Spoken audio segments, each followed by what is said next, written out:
La troupe des théâtres de la Paillasse, pour sa saison 2015, est très fière de vous présenter son spectacle pendant ce temps à Veracruz.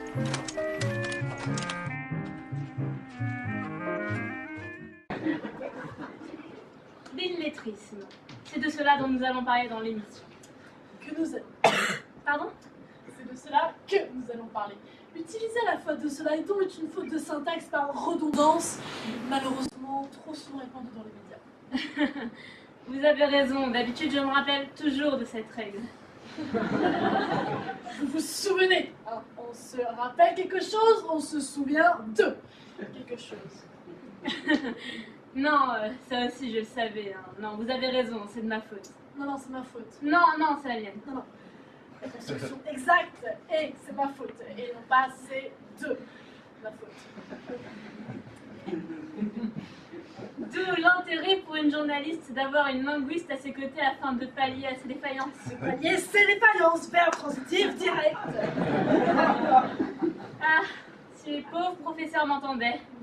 Eux qui m'ont appris les verbes et puis rabattu les oreilles avec les conjugaisons. Alors, ils vous ont enseigné la conjugaison. Hein, on apprend soi-même, on enseigne aux autres. Quant à vos oreilles, ils ne les ont pas rabattues, mais rebattues.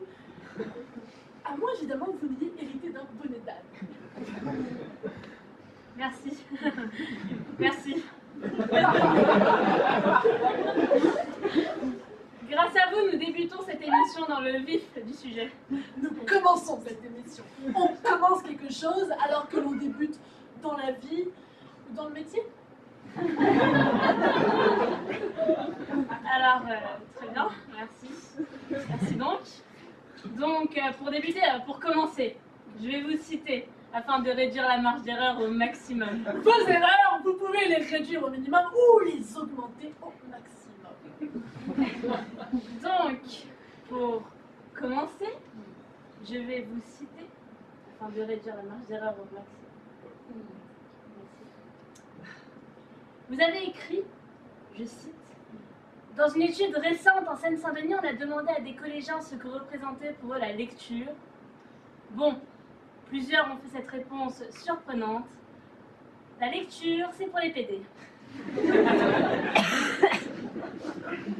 Alors, ma première question, Bénédicte, ce problème est-il spécifique à la Seine-Saint-Denis ou bien le rencontre-t-on sur une plus grande échelle aux quatre coins de l'Hexagone? Alors, vous voulez sans doute dire à une plus grande échelle, hein, attendu que sur une plus grande échelle, on ne trouve que vos pieds. Et, hormis le fait que l'Hexagone comporte 6 côtés et non 4, hein, à l'échelle nationale, 10% des élèves qui entrent au cours préparatoire disposent de moins de 500 mots au lieu des 1200 en moyenne pour les autres. 10% des enfants qui rentrent au cours préparatoire? Mais c'est énorme.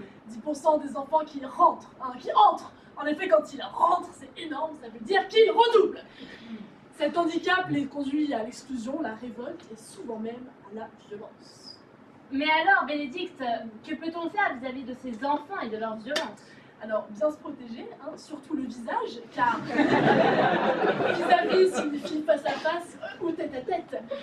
En revanche, à l'égard de ces enfants, pour endiguer leur violence, nous pouvons leur donner des armes. Vous vous contredites. Je disais. C'est pas dites. Disais.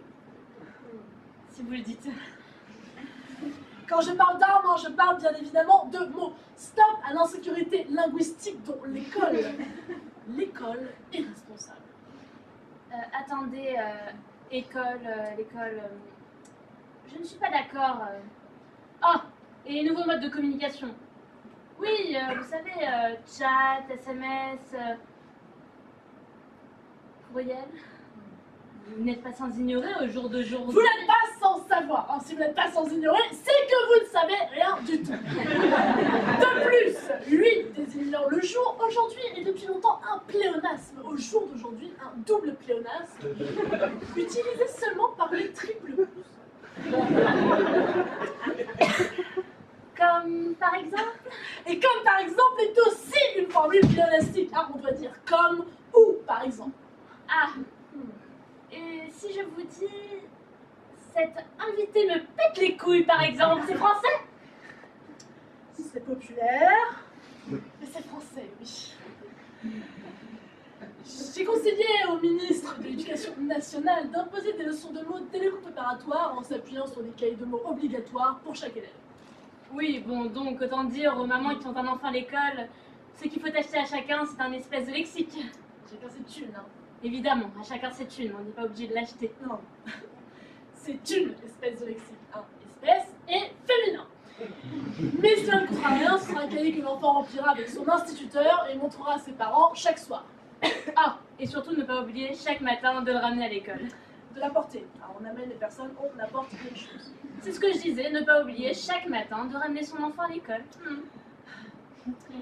Si le ministre avait été là, hein, il vous aurait dit, ainsi qu'à vous, combien il avait été enchanté de ma proposition. Oui, bah encore aurait-il fallu que je le reçoive. Encore a-t-il fallu que je le reçusse.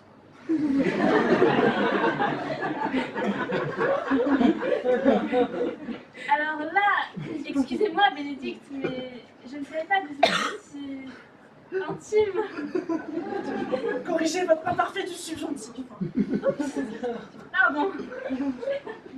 Eh bien, Bénédicte, merci pour cette interview que je ne suis pas prête d'oublier.